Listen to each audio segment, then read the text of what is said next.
اب ایک اور معاشرتی مسئلہ آ رہا ہے، کیونکہ یہ جو اب چل رہی تھی یوں سمجھیے نا کہ پورے عرب کے اندر اب تو بھٹی دہک گئی ہے، جنگیں ہو رہی ہیں، جگہ جگہ ہو رہی ہیں، مارکے ہو رہے ہیں. ہمارے پاس تاریخ میں جو لکھے آئے ہیں سیرت میں تو بڑے بڑے مارکے ہیں جن میں کہ حضور شریک رہے.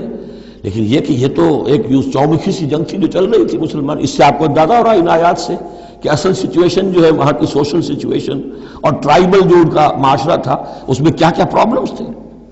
اب اس میں یہ ہے کہ فرض کیجئے کسی شخص نے کسی مسلمان کو مار دیا، لیکن یہ اس نے کہا کہ میں نے تو مارا نہیں، میرے اتفاق سے میں نے تو تیر چلایا تھا کسی جانور پر، کسی ہرن پر لگ گیا. اس کو ہو سکتا ہے، یہ ممکن ہے. تو اب کسی مسلمان کا مسلمان کو قتل کرنا دو طرح کا ہے، قتل خطا اور قتل عمد. اس کا کیا حکم ہے؟ ما کان للمؤمن ان یقتل مؤمنا الا خطا. کسی مومن کے لیے یہ روا نہیں ہے کہ مومن کو قتل کرے مگر خطا کے طور پر. نشانہ چوک گیا، کسی کو جان لگا، اب گاڑی ہے، ایکسیڈنٹ ہو گیا، آپ چلا رہے تھے، کوئی اس کے نیچے آ گیا، مر گیا. آپ تو اسے مارنا نہیں چاہتے تھے. چنانچہ سعودی عرب میں یہ بھی اسی بد کے تحت یہ فیصلے ہوتے ہیں اس کے ایکسیڈنٹس کے، اس قانون قتل خطا کے تحت. وہ قانون کیا ہے؟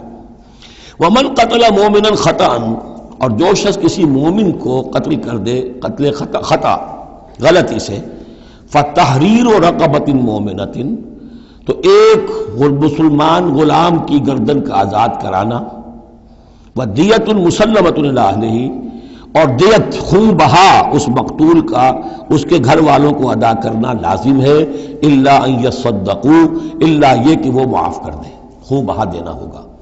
یعنی قتل خطا کے بدلے میں آپ قتل نہیں کریں گے. قتل عمد کی جزا میں قتل ہے، لیکن یہ کہ قتل خطا میں قتل نہیں ہوگا. قتل کی جگہ کیا ہوگا؟ ایک تو خون بہا، اور نمبر دو یہ کہ یہ جو گناہ ہو گیا تم سے سرزد، اس کے لیے گناہ کے اثر کو ختم کرنے کے لیے اللہ نے ایک حق اپنا رکھ دیا کہ ایک غلام کو آزاد کرو. وَإِن كَانَ مِن قَوْمٍ عَدُوٍّ لَكُمْ، اور اگر وہ مسلمان تھا ایک ایسے قبیلے سے کہ جو تمہارا دشمن قبیلہ ہے، تھا مسلمان اور تمہارے ہاتھوں مارا گیا ہے غلطی سے، وَهُوَ مُؤْمِنٌ، تھا وہ خود مومن، فَتَحْرِيرُ رَقَبَةٍ مُؤْمِنَةٍ، تو پھر صرف ایک مسلمان آزاد کا ایک گردن چھڑا دینا کافی ہوگا. کیونکہ کافر قبیلے کا آدمی تھا، اب اس کو اگر دیت دی جائے گی تو کافر کو پہنچ گئی، وہ تو اس کے گھر والے کافر ہیں. دیت یہاں معاف ہو گئی، لیکن یہ ہے کہ اس کو جو ایک غلام کو آزاد کرنا جو اللہ کا حق تھا وہ برقرار رہے گا.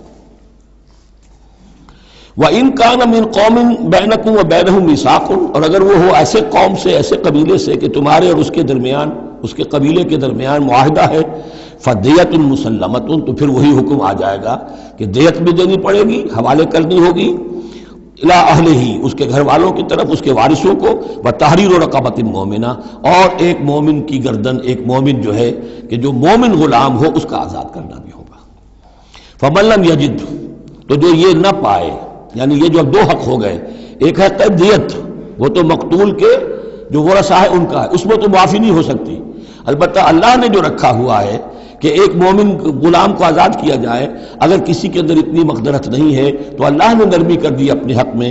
فَمَن لَّمْ يَجِدْ فَصِيَامُ شَهْرَيْنِ مُتَتَابِعَيْنِ، جس کے پاس اتنا پیسہ نہیں ہے کہ کوئی مسلمان غلام کو خریدے اور آزاد کرے تو وہ 2 مہینے کے پے بپے متواتر روزے رکھے، توبۃ من اللہ، یہ اللہ کی طرف سے اس کے جرم کا کفارہ بن جائے گا، اس کے توبہ کے قبول کا ذریعہ بن جائے گا. وکان اللہ علیما حکیما، اور یقیناً اللہ تو علیم اور حکیم ہے. اب آ رہا قتل عمد.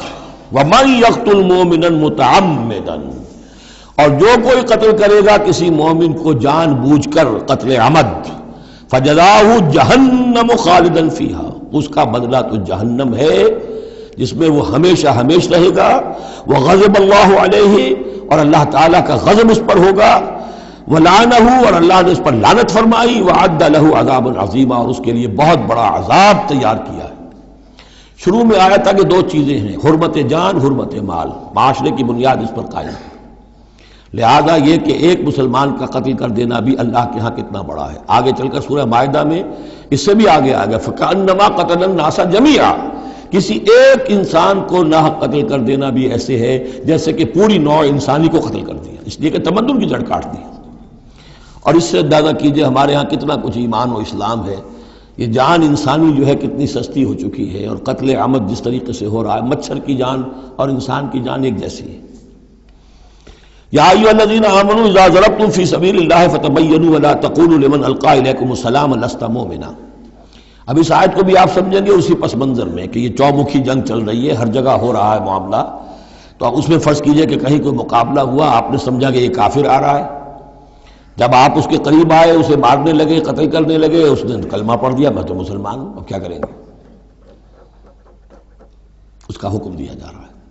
یا ایھا الذین آمنوا اذا ضربتم فی سبیل اللہ، اے اہل ایمان جب تم اللہ کی راہ میں نکلو، فتبینوا تو تحقیق کر لیا کرو، وَأَتَقُولُوا لِمَنْ أَلْقَى إِلَيْكُمُ السَّلَامَ، اور جو شخص بھی تمہارے سامنے اسلام پیش کرے یا سلام پیش کرے، اس کو یہ مت کہو کہ لست مومنا، کہ تم مومن نہیں ہو، تمہیں کیا معلوم؟ ایمان کا تعلق دل سے ہے، دنیا کا سارا معاملہ اس کے اسلام پر ہوگا۔ اگر وہ کلمہ شہادت پڑھ رہا ہے اور اپنے اسلام کا اظہار کر رہا ہے، you have to take him on his words۔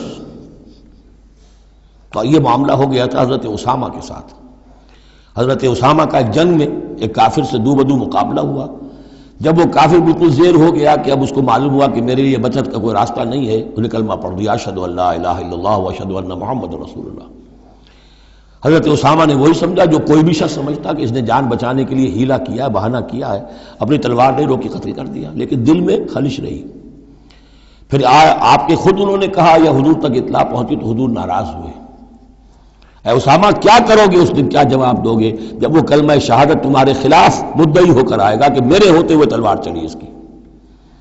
جب انہوں نے کہا کہ وہ تو جان بچانے کے لیے اس نے کیا، ہم نے فرمایا حلا شقق قلبہ، تو تو نے اس کا دل چیر کر کیوں نہیں دیکھ لیا کہ اس کے اندر ایمان ہے کہ نہیں ہے؟ اس قدر غصے کا اور غضب کا انداز، وہی بات کہی جا رہی ہے۔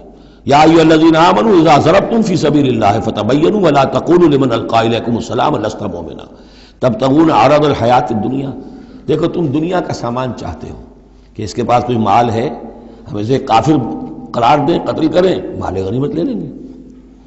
فعند اللہ مغانم کثیرہ، دل تھوڑا نہ کرو، اللہ کے ہاں بڑی غنیمتیں تمہارے لیے ہیں، تمہارے لیے بڑی بڑی مملکتوں کی غنیمتیں آنے والی ہیں، ان چھوٹی چھوٹی چیزوں کا اور اس کے اوپر اتنی حدود اللہ جو ہے اس سے آزادی نہ برتو۔